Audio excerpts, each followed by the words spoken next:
In case you're new to the channel, this A4 was the parts donor for my S4, the S4 that I'm keeping. Bought it from Copart with mechanical damage. My best guess is that the mechanical damage is our timing chain, because these cars are very known for having timing chain issues. After this car got delivered, I checked if it starts, and it actually does. However, it runs very rough.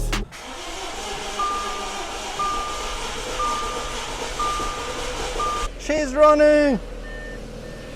There's also a bunch of coolant residue all over the engine bay, and I wonder if that's related or not. Potentially this car was severely overheated, and that's causing all of our misfires, or it was overheating as well as it was having a timing chain issue and all the misfires that come with that. Anyhow, at the very least today we're gonna pull these timing covers and take a look at our timing chain.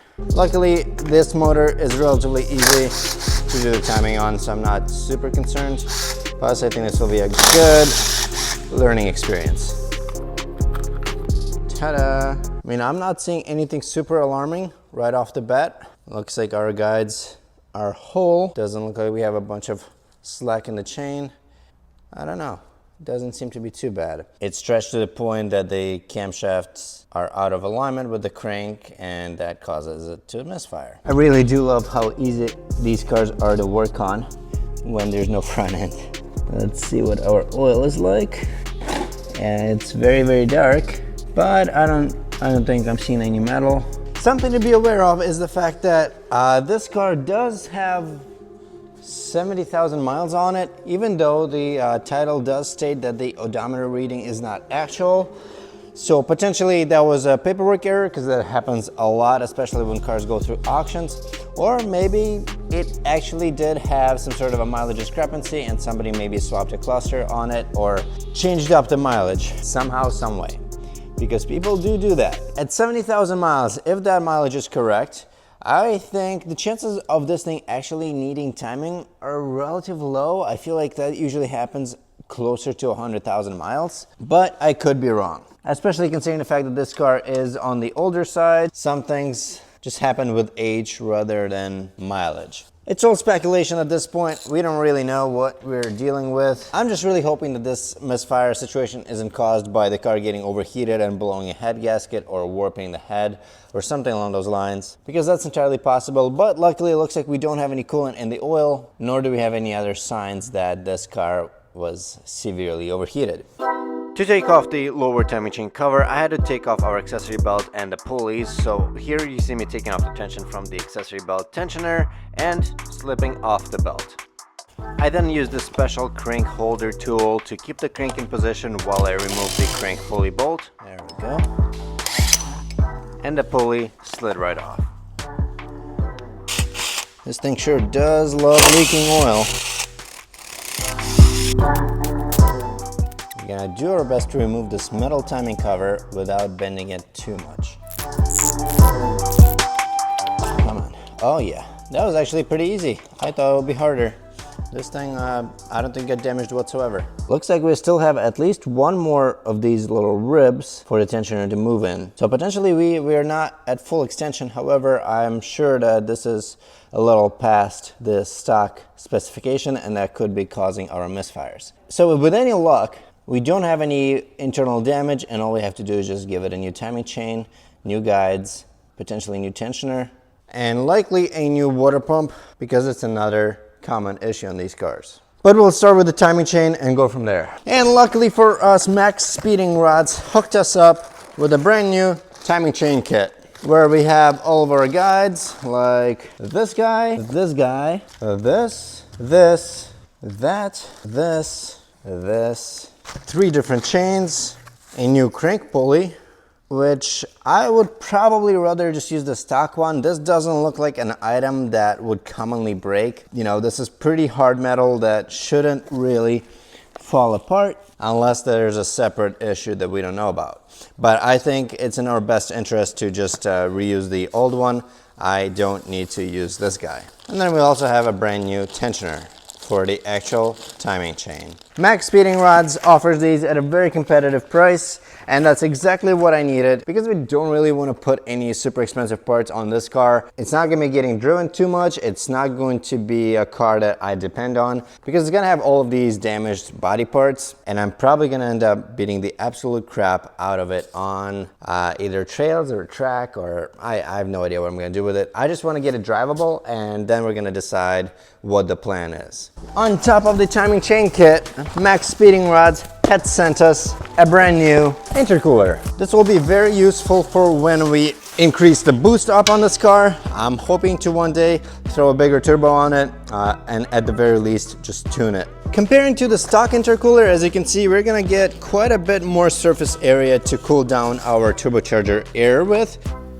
As you can see, the stock intercooler has 9 channels for the air to flow through. This thing has 14, and they seem to be of approximately the same size and thickness. I'm gonna have to come up with some sort of a DIY coupler situation because obviously these are different, but I'm still pretty glad to throw this on and hopefully see some performance gains. If you guys are interested in either this or the timing chain kit, please go into the description and find the links down below where you can enjoy these parts at a very, very good price. These welds are pretty good. I'm not seeing anything alarming. I think this thing is gonna do just fine for what we need it. Also, before I forget, this guy here is what happens very commonly. Little oil screens that just break off and go into places they shouldn't go. Because I got a little confused trying to figure out how to tell if I do have a timing chain issue or not, my friend Dean was kind enough to come by and help me out with this timing chain job.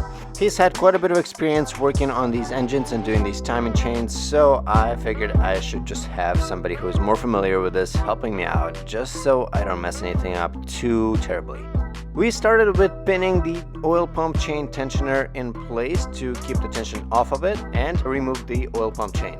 This chain spins the oil pump, which in turn pressurizes the oil and makes it go into all of the places inside the engine that need to be lubricated. With that out of the way, we could actually focus on the timing chain itself, which means we needed to compress the timing chain tensioner, which is hydraulic. So I was squeezing it by hand while Dean was pushing in the pin that holds it in place. That allowed us to remove the tensioner completely and then start removing all of the guides. At which point the chain is ready to come off and the motor is ready for the new one. Now this third chain and set of guides are for the balance shaft. This allows the motor to kind of balance itself out and cause less vibrations inside the cabin. This is not a known common failure item, which is why we're not going to replace it. Plus, if it does fail, it's not really that much of an issue in the sense that it does not cause catastrophic engine failure like a timing chain would. So now we can go ahead and install our brand new chain from Max Speeding Rods. We need to slide it onto the camshaft with the correct links being in the correct spots. The chain has multiple black colored links that need to line up with the marks on the camshafts as well as the crank. In order to do that, we had to manually turn and hold camshaft and or crankshaft and line everything up properly. And once that was done, we could install our hydraulic tensioner as well as the chain tensioner guide. We then bolted everything up and installed our tensioner for the oil pump as well as the new chain.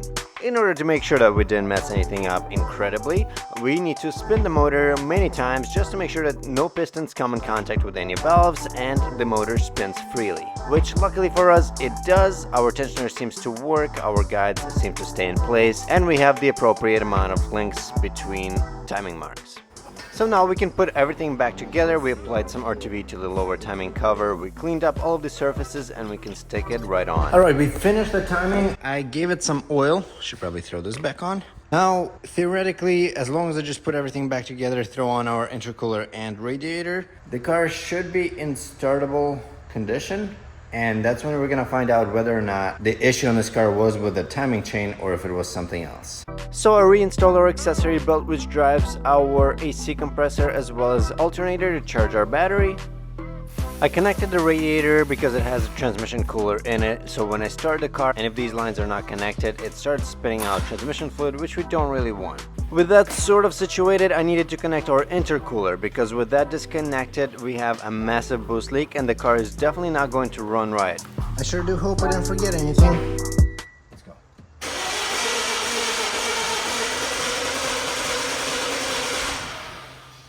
So it sounds pretty much the same as it used to. And I wonder if there's an issue with something else. Potentially this was not timing related in the first place. It really seems like it's having a fuel issue, and potentially that's exactly what's happening because it is very low on gas. There's a solid chance that we have bad gas as well. I don't have a lot, but maybe this will be better than nothing.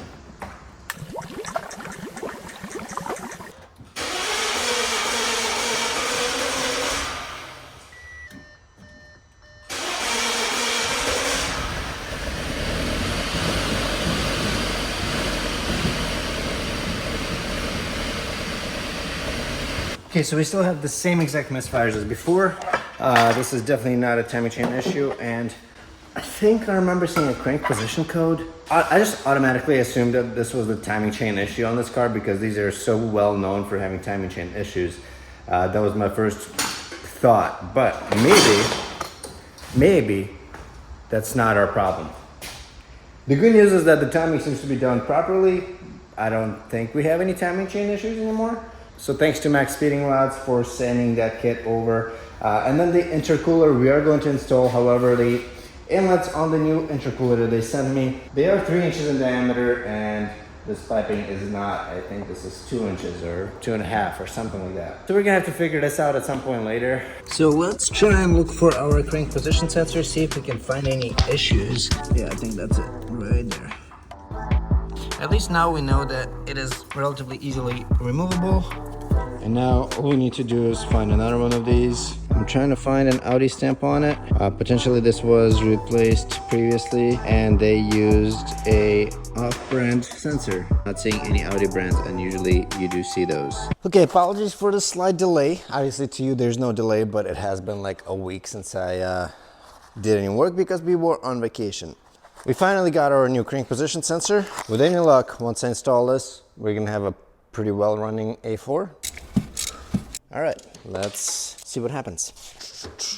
Will you run?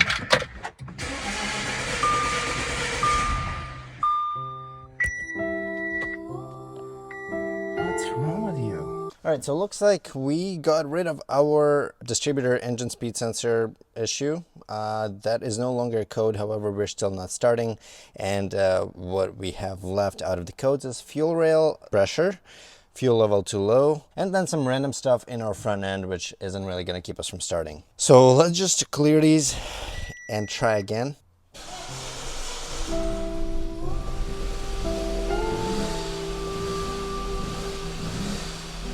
But there's definitely some misfires. She's a little shaky. Oh, I think our crank is loose. Good thing I noticed that. That crank pulley was just wobbling all over the place, so potentially we just didn't tighten it enough. I already loosened up the crank pulley, so now I'm gonna take off the accessory bolt. I think what I had messed up is these notches here. It does look like there's some wear here now. As you can see, this little bit of scoring is showing us that I probably had this installed incorrectly. Okay, I think this is it.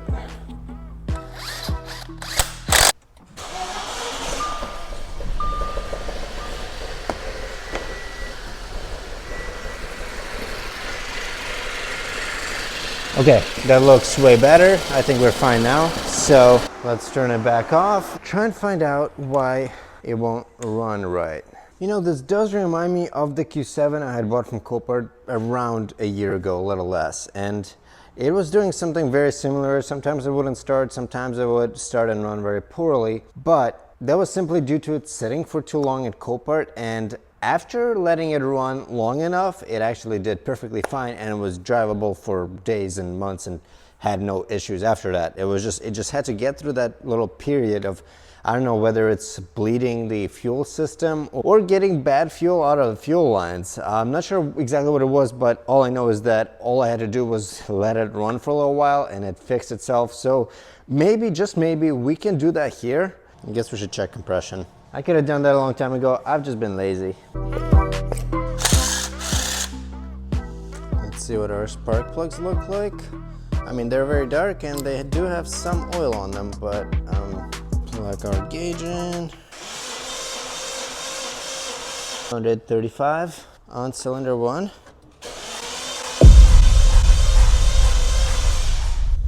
Ooh, cylinder 2 isn't looking so good. We got 50. Okay, let's try this again just to double check, because that is an awfully low reading and I really hope that it was incorrect.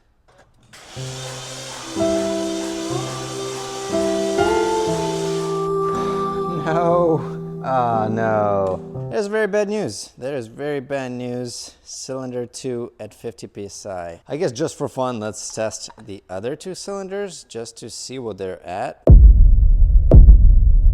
Even less than 50 psi. Now, why is that such a big deal? What an internal combustion engine does is creates a bunch of tiny little explosions inside of this combustion chamber. But in order for those explosions to be effective at creating power, that combustion chamber needs to be very well sealed. And if it isn't, it's not going to be able to create that pressure inside of there that will push the piston down, which is why we measure our compression. And in a nutshell, what that does is check how much pressure our combustion chamber can take before that pressure leaks out. In an engine like we have here, 125 psi is pretty normal, which is what we saw on our cylinder number 1.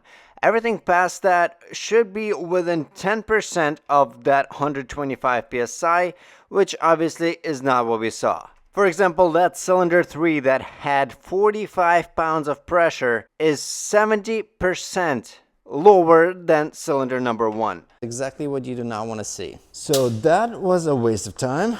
All the work I've done on this car up to this point has been a waste of time. Here we have a brand new water pump that ECS Tuning were kind enough to send us for this car, which unfortunately we're not going to need. But this is an aluminum housing water pump, which is not plastic like the stock design is, which is usually good news. Be a lot less likely to crack and cause issues. We also have a new gasket for our timing chain cover, which we should have replaced, but we didn't.